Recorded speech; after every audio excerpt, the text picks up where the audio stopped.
कोल्हापूरमध्ये झालेल्या शरद पवारांच्या सभेत आमदार जितेंद्र आव्हाड यांनी अजित पवारांबरोबर गेलेल्या नेत्यांवर टोलेबाजी केली होती। त्यावरून मंत्री हसन मुश्रीफ यांनी आव्हाडांना प्रत्युत्तर दिलंय। गद्दारी करणाऱ्या बिळातील सापांना ठेचण्यासाठी कोल्हापूरच्या प्रसिद्ध पायतानाचा उपयोग अख्खा महाराष्ट्राने करावा अशी माझी इच्छा असल्याचं वक्तव्य काल जितेंद्र आव्हाड यांनी केलं होतं। त्यांच्या वक्तव्याला मंत्री मुश्रीफ यांनी प्रत्युत्तर दिलंय। कोल्हापुरात कोल्हापुरी चप्पल नाही तर कापशीची चप्पल प्रसिद्ध आहे, ती करकर वाजते, ती बसली की कळेल त्याला, असा खोचक टोला हसन मुश्रीफ यांनी जितेंद्र आव्हाड यांना लगावलाय।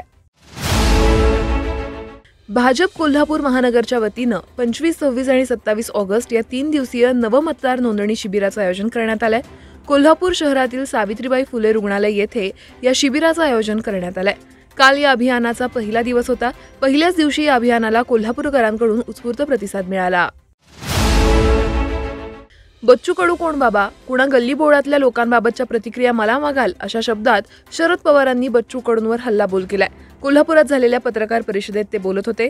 शरद पवार जे बोलतात ते कधीच करत नाहीत। राष्ट्रवादी काँग्रेसच्या आत्ताच्या खेळीनुसार पाहिलं तर राष्ट्रवादीच्या नेत्यांचे किंवा कार्यकर्त्यांचे डोकं फुटू नये एवढंच मी सांगेन। काका पुतळे संपूर्ण महाराष्ट्राला खोळ्यात काढत असल्याची खोचक टीका बच्चू कडू यांनी केली होती। त्यांच्या टीकेवर शरद पवारांनी पलटवार केला।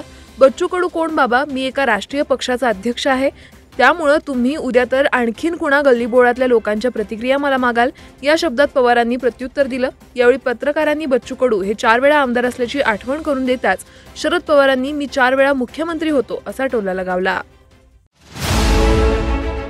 राष्ट्रवादीचे सर्वेसर्वा शरद पवार यांनी अजित पवार गटातील हसन मुश्रीफ यांना सत्ताधारी पक्षाला खुश करत मुश्रीफांनी स्वतःची सुटका करून घेतल्याचा टोला लगावलाय।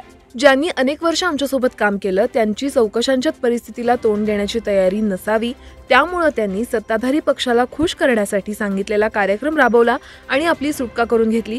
हा ज्याचा त्याचा प्रश्न आहे। आम्हाला असं वाटतं की सत्तेचा गैरवापर करून अन्याय अत्याचार करत असेल तर लोकशाहीमध्ये त्याच्याशी संघर्ष केला पाहिजे आणि ती भूमिका आमच्या लोकांनी घेतल्याचं शरद पवार म्हणाले।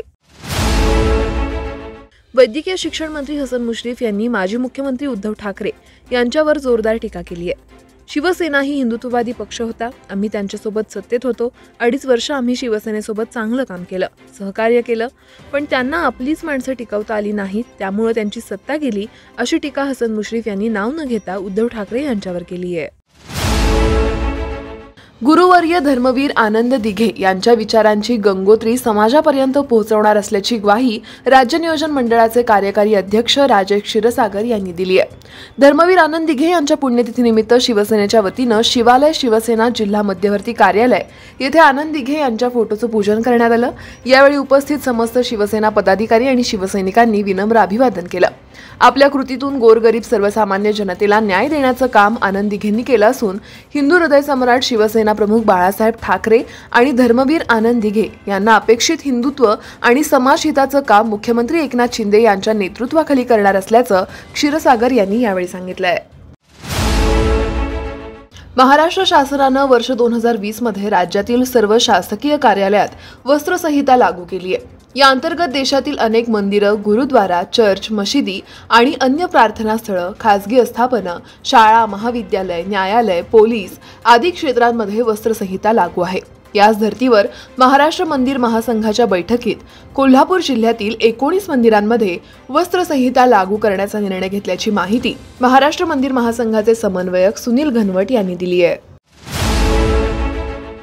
शनिवार पेठेतील एसपी बॉईज गणेश उत्सव मंडळाच्या चिंतामणी रूपातील 21 फुटी गणेश मूर्तीचं उद्या कोल्हापुरात आगमन होणार आहे। मुंबईमधून ही मूर्ती आणण्यात येणार असून उद्या कोल्हापुरात कार्यकर्त्यांकडून थाटामाटात आपल्या लाडक्या बाप्पाचं स्वागत करण्यात येणार आहे।